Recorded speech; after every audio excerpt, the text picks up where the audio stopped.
What's up, vape fam? Today we're going to be taking a look at the Cubis Tank from Joyetech. And both the tank and the coils have a pretty innovative design to them, and I'll show you those now as we go up close for the breakdown to see what makes a vape.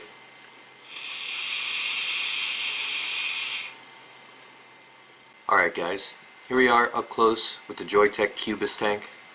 This is the packaging it comes in. Pretty straightforward lift top box. There is contents on the back, warning, keep away from children, and then small breakdown of what to expect from the Cubis Tank. Inside you have a little card with the description about the coils, along with a little instruction on priming the coils and such. You have a little warranty card right there. You have an instruction booklet, breakdown of the tank, how to open it, fill it, basic information. In the bottom here is the box where all your coils are going to be. If I can get it out. Come on.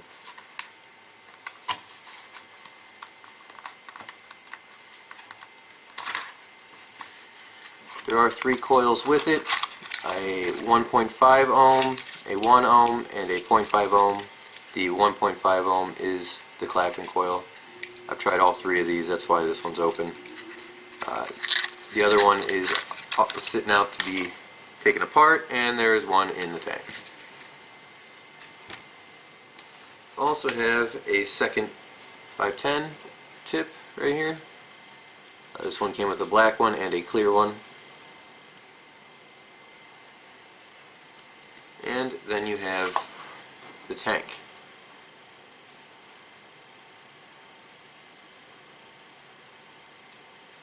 Starting at the top, you have your 510 tip, your drip tip, double gasketed.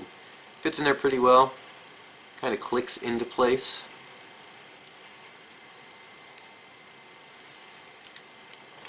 Remove the top cap, just unscrews. You're left with that nice little cup for filling. You literally just pour the juice right down in there. This is the most advertised feature about this tank.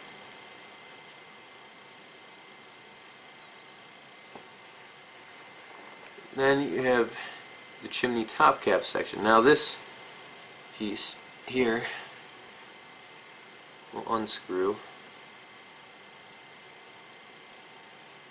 There it goes. And that is your internal chimney.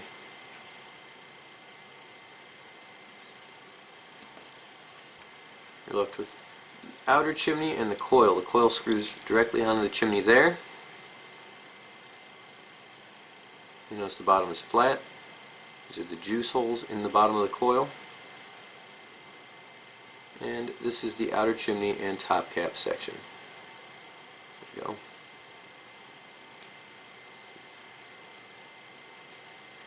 It is top airflow, obviously, because the bottom of the tank is completely enclosed. So these will be your air hole openings here. They are adjusted by the cutouts in the cap.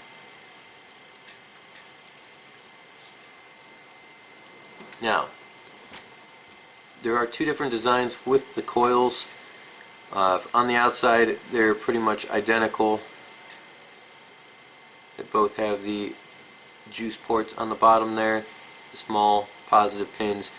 The difference is here with the airflow. The 1.5 ohm and the 1 ohm coil have this small tiny little chimney there, and the 0.5 ohm has this just a mesh filter on top, which allows more airflow through and around the coil. So it is an airier draw with the 0.5 coil. This one, the 1.5 and the 1 ohm, have these 2 little cutouts around the side here.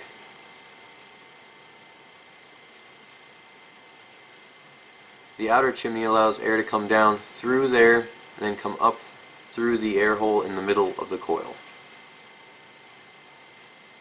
Alright, for the sake of time, I have already started taking apart the 1.5 ohm Clapton.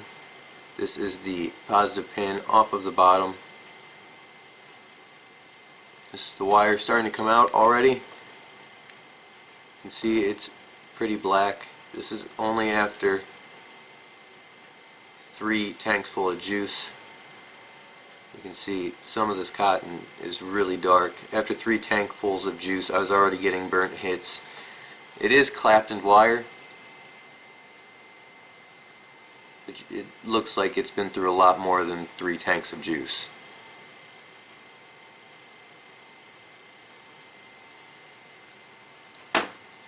Is the housing.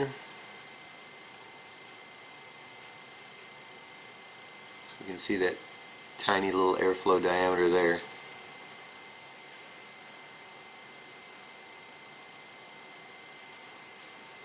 And that brings us back to putting the tank back together. We are going to try and prime this coil a little bit. Just going to put a drop at the juice holes.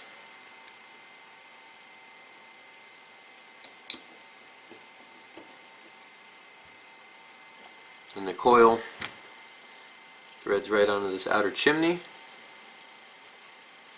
like so. We need to put the inner chimney back in since we took it out.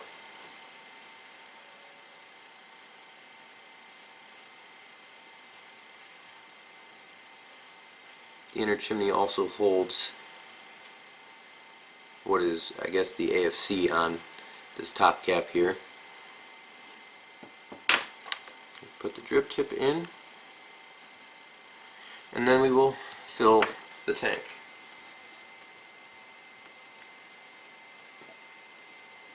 As I said, it is really easy to fill. There is a max fill line here. It is a little bit harder to see on the black tank. There you go. You do not want to fill past that.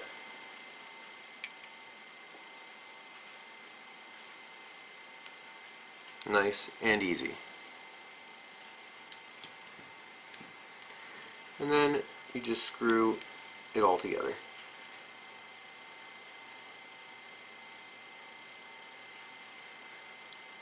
And there you have it. Filled, ready to go. I'm going to prime it up a little bit, obviously. So let's go back up top. We'll vape on it a little bit and we'll talk about it.